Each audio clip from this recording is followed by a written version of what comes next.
Okay, I'm going to put this Gorilla tape on the bottom of the camper. We had to open it up to replace the valve. And as you can see, the repair guy you can see the remnants. He had used some black duct tape that was flapping down. So I'm going to replace it with Gorilla tape. You're going to peel the plastic film off the back, the little clear backing. And then I'm going to tape it up here.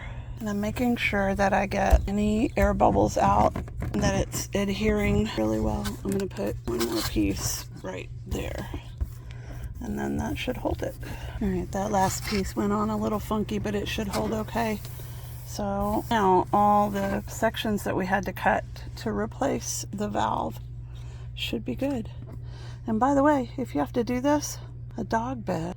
A raised dog bed works really well. Yeah, a raised dog bed is really comfortable when crawling under the camper. Glad I had that. Thanks for watching.